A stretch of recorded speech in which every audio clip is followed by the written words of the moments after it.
morning after the shooting of October 1st, we were trying to figure out how to start our day, how do we approach people. It was such a tragic event. We don't have a Central Park or a Grant Park or anywhere really in Las Vegas for people to gather. And I just felt that we needed that. We needed a place where we could all be together and talk and console each other after this tragedy.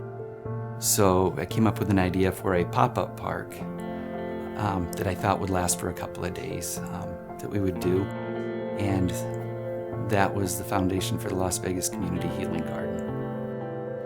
When the garden was created, there was this beautiful remembrance wall that was constructed, and it was exactly the right thing for that moment in time. But because it was constructed from wooden pallets, it's fairly clear to those of us who are involved with the project that it just wouldn't endure in our weather. The original wall was made out of pallets, and pallets in Las Vegas, heat and weather and wind, just don't agree with each other. What happened was we just needed to get something up, and we needed to get it up just to have something for people to place their pictures and remembrance and tokens, like that kind of stuff on it. But that concept of a permanent wall was always in the back of Jay's mind when he created that garden. I didn't expect it to last. Originally, I called Brad Jerbick, the city attorney, to ask him where we could do a pop-up park and not get into trouble.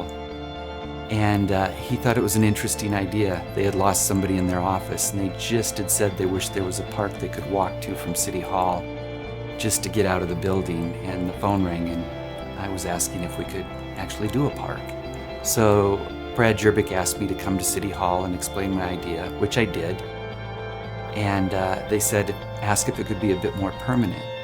So they found a piece of property, a quarter of an acre, and turned it over. And that afternoon I sketched out on a napkin an idea for a garden.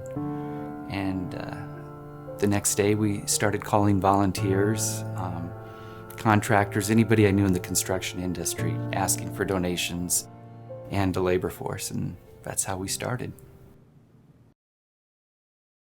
What's really amazing to me in this project is how quickly things come together, because the community and people have really just come together around it.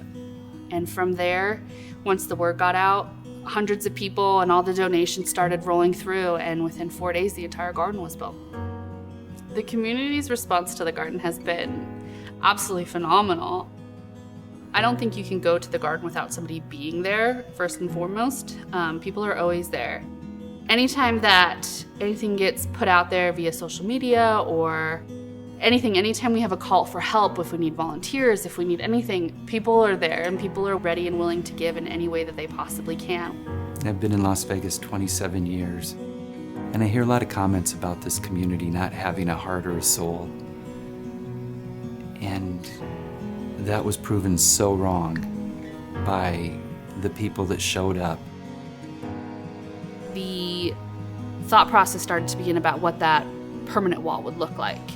And since Jay had designed the original garden, he had already kind of started to think about what that permanent wall would look like. So he came up with the concept of what that wall would look like, drew it out, and then again, we just reached out to contacts and started getting all the donations and everything. We had architects come on board and contractors and everybody to make that dream a reality once again for the second time around as we get nearer to this, October 1 anniversary. First thing is I wanted to keep it really simple because I wanted to do it with volunteers, and I wanted it to be done quickly so people didn't lose interest. I wanted it to be sort of the splash that would draw people in, get people talking, and help them move forward from this tragic incident. I was hoping for maybe a couple dozen people that might show up, and I never expected the hundreds and hundreds of people that came through to help work. The new wall is permanent wall. It's made out of Corten steel and Trex wood. Corten steel is one of the key components of the remembrance wall, which is if people ever drive around the Las Vegas area or in some other places that you might visit, there are these kind of brownish looking steel structures out on the side of the road, often sculptures, and that's Corten steel. And they use Corten steel a lot to add a little bit of a touch, more of an artistic look and feel and touch to a lot of structures. The Trex wood will provide the look of the palettes and allow people to attach things to photographs, prayers, notes, whatever they would like to. We needed to keep some of the same elements of the original wall. We had to make sure that it was going to be made out of things that would survive and things that would last, because obviously we don't have to want to rebuild another wall.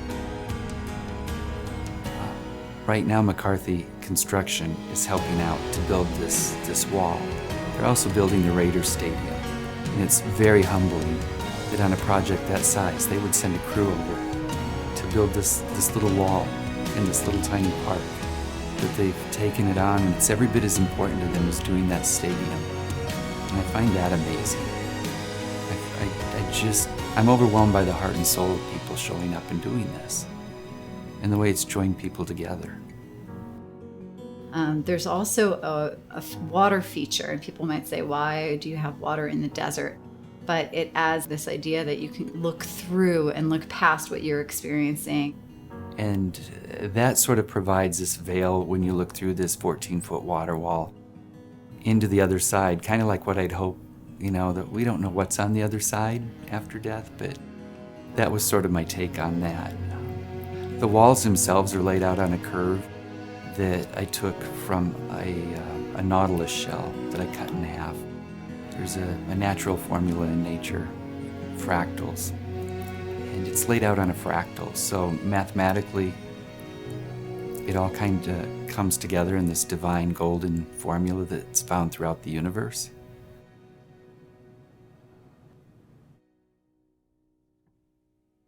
We want this to honor the lives that were lost, but we want people to sort of be inspired when they come to this garden and they read what's on this wall and see the names that are on this wall and the pictures that are left and the flowers, the notes, the prayers. We want them to be inspired to leave the garden and to go back into the world and do something positive, so we don't have to keep creating memorials for mass shootings and this sort of tragedy.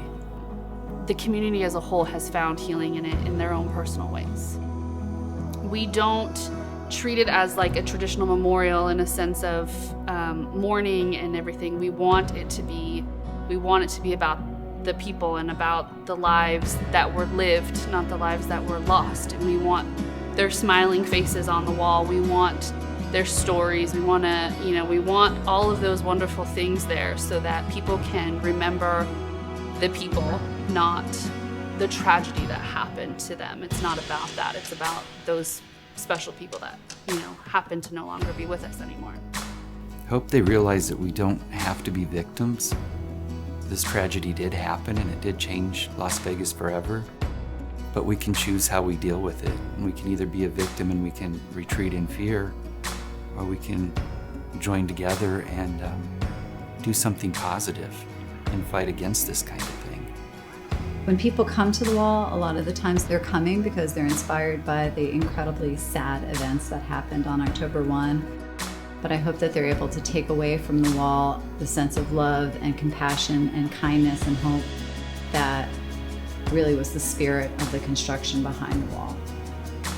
Basically, what I wanted people to take from this experience when they come to this garden and look at this wall is, I wanted them to know that yes, we honor these 58 lives that were lost, but and we honor their death, but we also honor life, and that this tragedy happened, but we do have a choice as to how we see this world. We can see it as beautiful, or we can see it as ugly. We can retreat in fear, or we can move forward in courage.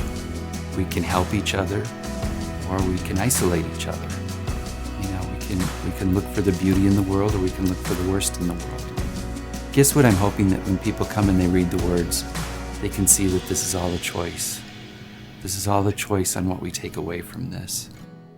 And we want to create something beautiful that honors life and not death.